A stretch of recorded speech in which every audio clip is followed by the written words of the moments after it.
From the elements of nature it emerges. A weak, diminutive thing, it gazes upon the world, coming to see its own reflection amidst the noise and chaos of this cosmic tide. Through the power of unified matter, mind, and will, it seeks to manifest this reflection. Though this power is forever diminishing and decaying, it yearns to grow, to build, to create. And though this decay will inevitably claim it in the end, it can only hope that its efforts lead to a degree of heightened resonance and power within all others that happen to bear witness. To those that do and do not bear witness, I impart with you this one hope, within and without this mode of connection that we all happen to share.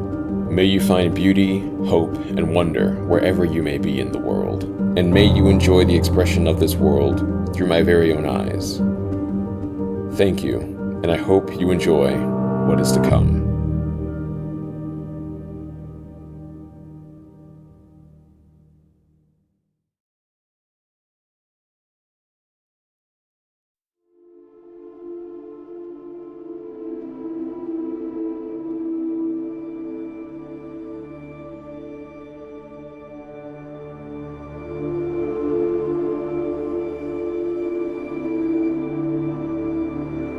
A violent whirlwind of transient emergent forms spiral from the ether of the unknown, cascading between brilliance and madness.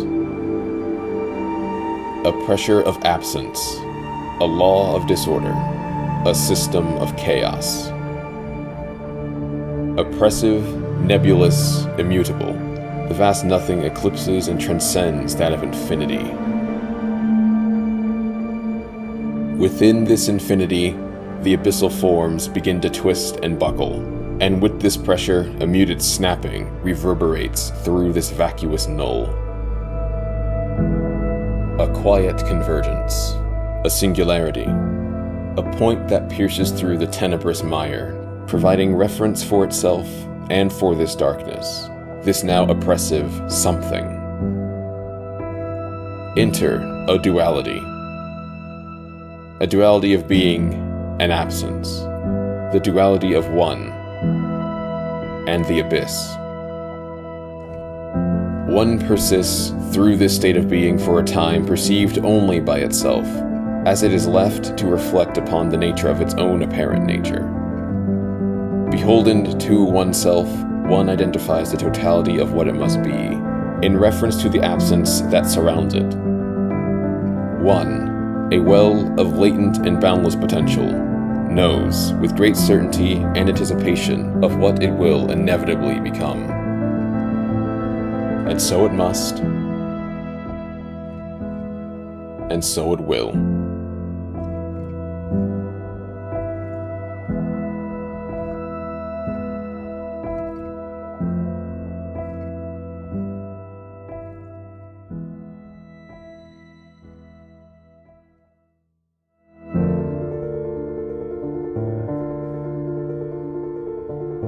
One's reflection upon its totality reveals three distinct dimensions that compose its being.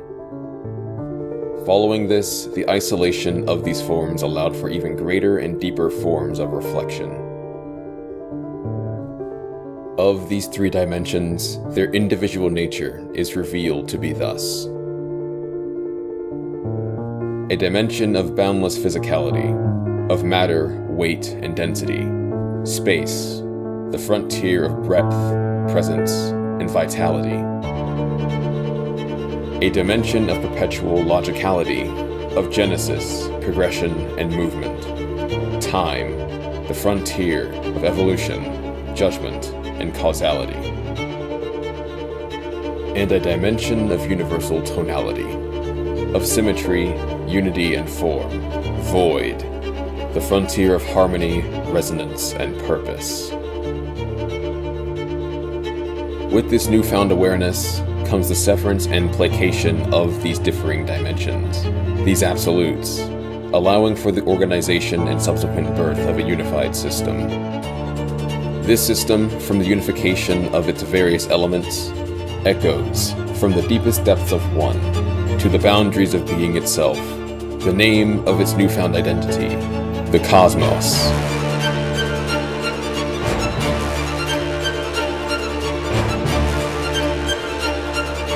One's holistic cycle of being gave rise to the emergence of perceptive loci, fragments through which one will be able to know and understand all within its being on a finer scale.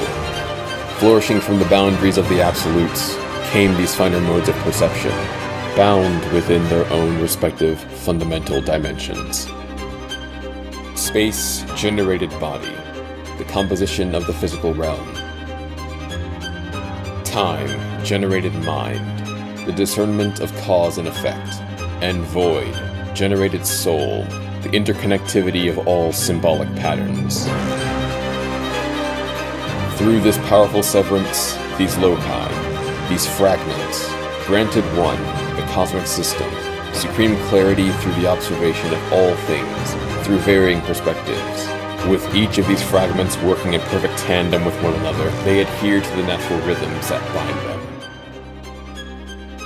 But it is this severance, this shattering, that would soon lead to even greater division.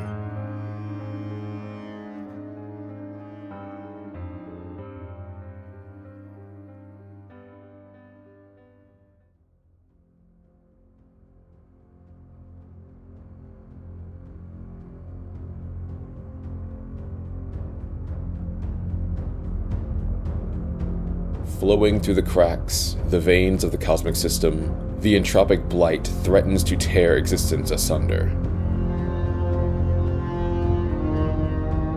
A pressure builds from within and from without, as the abyss continues to tighten its grip on the very boundaries of being. This constant disturbance fuels even greater fragmentation. Warping, twisting, buckling, and cracking causes the fragments and their forms to be split in two, forming mere representations of themselves. The rift between the two halves widened, creating 3 layers of being within the remains of these 3 different fragments, all remaining in accordance to their respective absolute. This shattering rattled the cosmic system as a muted snapping whispered the names of these newly begot sections, these realms, independent of the singularity's distant but still boundless might. Yin, Alir, and Anlith.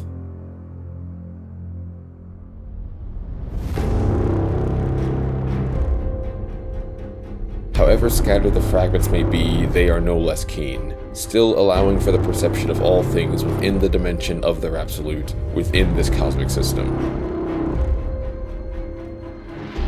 It is within these newly begot realms and their divisions where one yet finds greater diversity, domains of being with the orientation of their being, directly affecting their disposition.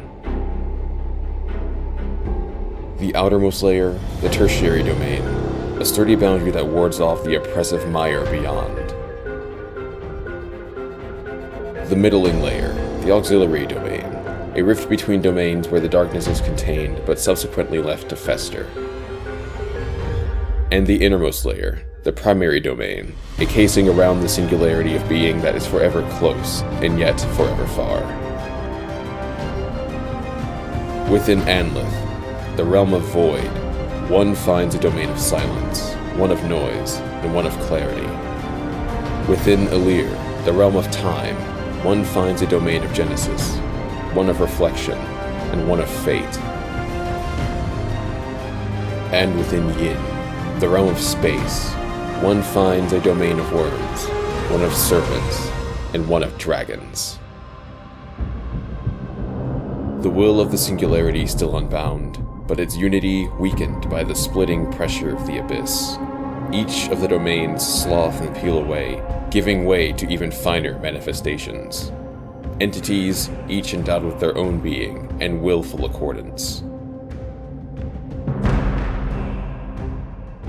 From these 9 domains, enter Astra, the celestial forms birthed from the primordial essence of the cosmos, driven by the incomparable might of the central star, O.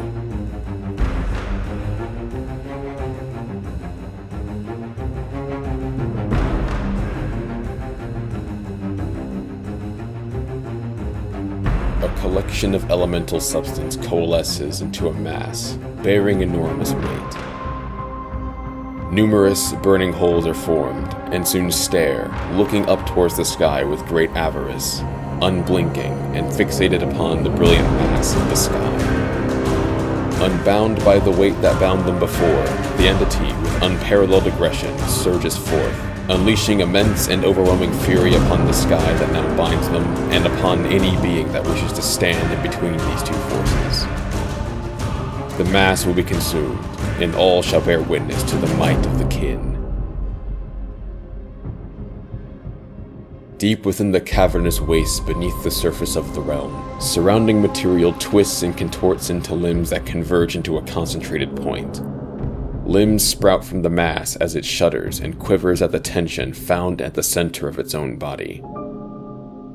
The difference of weight between the darkness that surrounds them and the weight of the immense tension found within them generates a negative well of force. And with this force, the veneer will liberate the overwhelming weight that threatens to crush them, finally giving way to something immaculate. Something beautiful.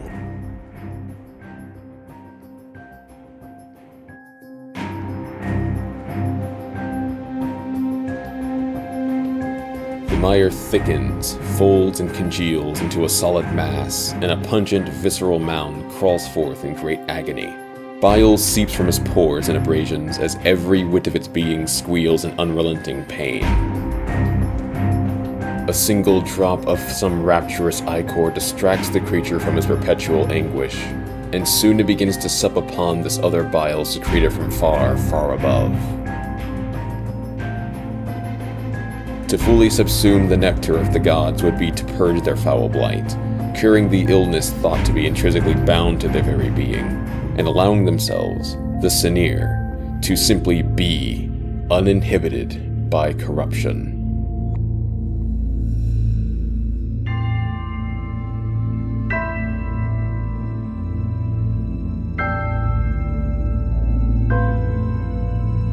Causality bends and loops upon itself before imprinting upon and separating from the boundless temporal chaos. The isolated causality becomes a whole and matures into an entity composed of time itself. It becomes aware of the local events that sparked its origin, of itself and where it may be as it progresses forward, being intrinsically bound to all eventuality. Before it lies a problem of infinite complexity, where a definitive solution must be found, created from the very parts that assembled itself. Once these events are collected, reassembled, and organized into a single cohesive stream, only then will this realm of absurdity be abolished, and for the veracity of the Bingaman to reign supreme. Within the darkness, forms and causalities coalesce and synchronize, often creating a shimmer, a wisp of light. But rare among these wisps of light comes a brilliant spark, enough to generate a well of light within the dark, oppressive mist. As the light weaves forms of refraction upon itself, the entity drifts towards the column of light that echoes its own radiance. And if no such one exists, it forges one of its own, a great resonance that pierces beyond the veil of dismay. Soon its purpose is made clear, and with this purpose, the realms beyond will know the grace and inner brilliance of the Atir.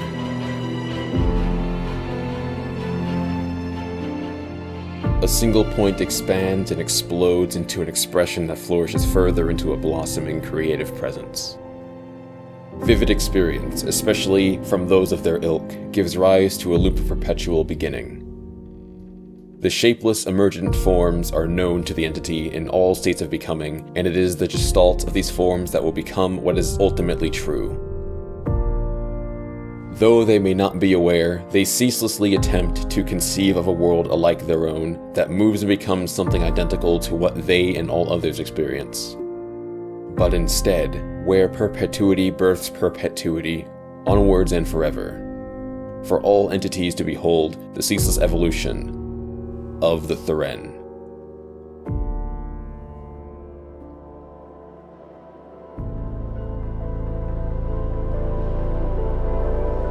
The individual points of the metaphysical lattice of energy shifts, as each fluctuation induces a series of reactions. The points of this field harmonize with another cluster, and with their independent will, now identical to that of the others, their being becomes concrete. They collectively and continuously experience the inherent bond between all things found within this network, and are keen to express this deep intuitive insight of the world and seek to guide them to it. Soon, all entities will harmonize with one another within the tapestry of the Auril, equal, transcendent, and finally, absolute.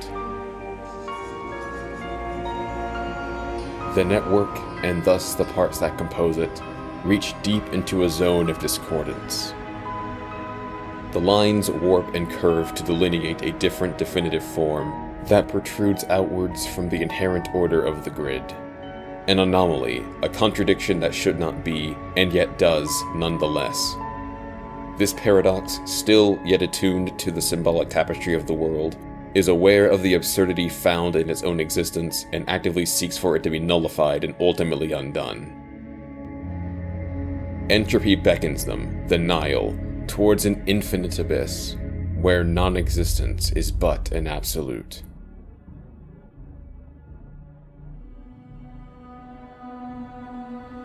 The lattice, a great field of points and interconnected lines, is condensed and compressed into a compact surface of pure oscillation, a wave, billowing and surging in reaction to the movements of the other points that surround it.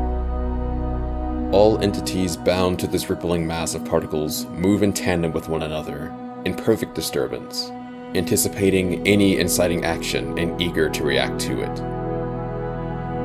To this entity, nothing brings about greater excitement outside of the potential of being moved by an external force, and so they, the Tenil, await for this external force to come indefinitely.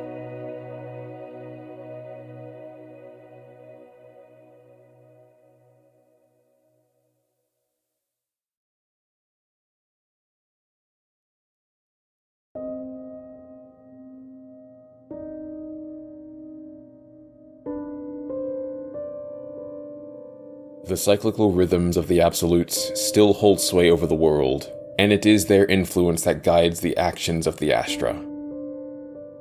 The primary castes, those that inhabit the primary domain of their realm, the Kin, the Binyor, and the Auril, all seek the majesty of O, and are bound to push themselves towards it, spatially, causally, or tonally, indefinitely.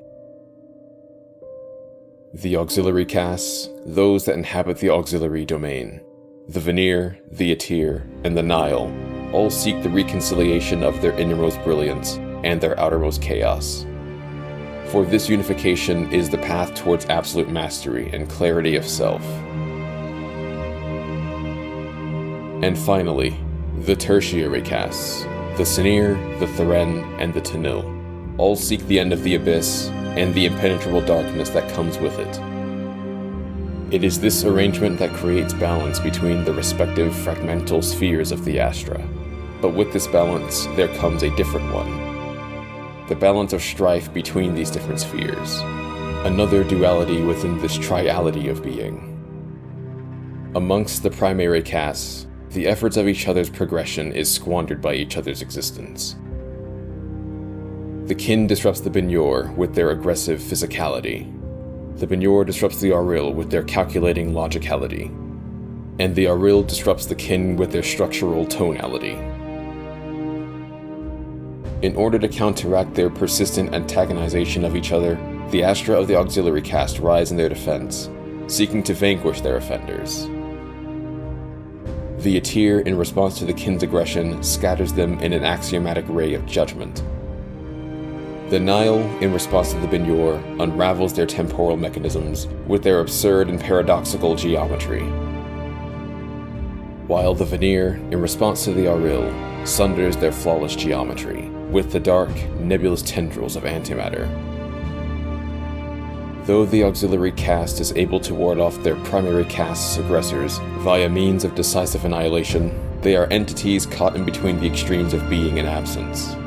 They are beings born of the abyss. With this abyssal property, they are exposed to their greatest weakness, the tertiary caste and their resistance to the abyss. The Tenil repels the veneer and their destructive efforts, washing them away with the waveforms that compose their being. The Senir repels the Atir with their visage of physical purity, the truth through which the Atir cannot apply their inherent judgment. And the Theren repels the Nile by their generation of abstraction and meaning, being antithetical to their desire for entropic decay. And yet, despite this, the tertiary castes, the Theren, the Senir, and the Tenil are all suppressed by the will of their respective primaries, unable to extend beyond the boundaries of their own domain.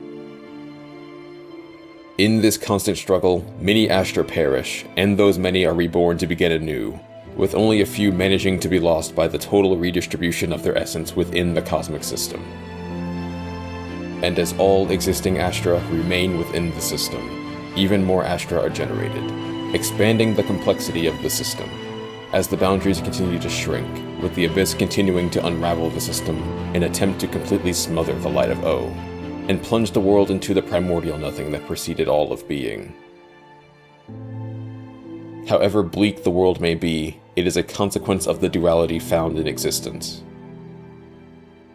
One does well to recall that in such a duality, with one comes the other. With the misery that existence brings, comes its sublimity and pleasure. With the chronic cycle of dismay, comes the will to persist forward. With all-consuming, crippling despair, comes boundless hope.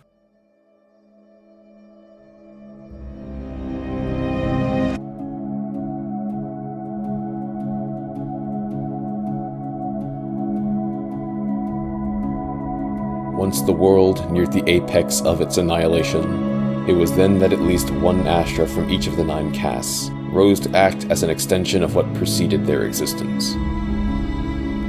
It was then to be seen that the ones that endure and seek to overcome the hardship of existence come to amass great strength and absolute mastery of the realms.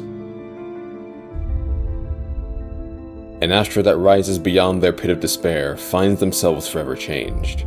They see that the world still remains, but now seeing a distant, but clear and brilliant vision. They see the cycles of the world and embrace their existence within these cycles. Their individual fragments are reconstituted, and they grow in strength and vigor, each now understood, nearly to their greatest depths. Soon, such Astra become fully aware of their own nature, of all others beyond their realm, and of each of their individual places within the cosmos. The world, once thought to be a stagnant and doomed system, is evolving into something new and beautiful. The end rapidly approaches, but it was meant to be all along. Their fragments are all equal in strength, and they become a paragon of indomitable being. Finally, the Astra awakens and becomes aware that they are the sum of many fragmented pieces. They have always been whole. They are the world, within and without. Their fragments harmonize, finally in perfect balance, and all fragments in the world are aligned in accordance to their own. They are aware of all that have preceded them, and know, with absolute certainty, of what will come after. Transcendence. And now they, and all Astra, shape the world in accordance to what it must become.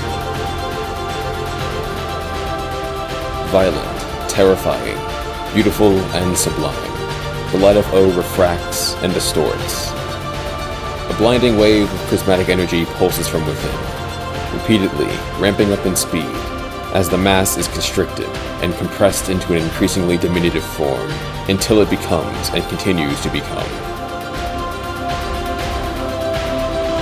The strength of the Abyss, unmatched, bellows a muted snapping that reverberates all throughout its being, and there it begins. Particles are ejected from the mass with speed and gentle grace. The weight of the Abyss seemingly relents, as a field of delicate stars begin to dot the empty space. unparalleled majesty takes hold of the darkness, where dread and dismay no longer persist. Only beauty, wonder, and boundless hope.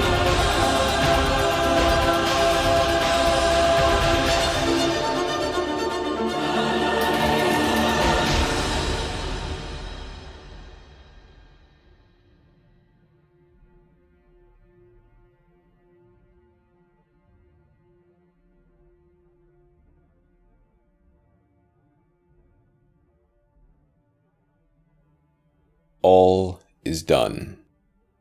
One has come, one has gone. Look within, search without. You will find. We have been, we have not, we will be. Aspirant, becoming, transcendent.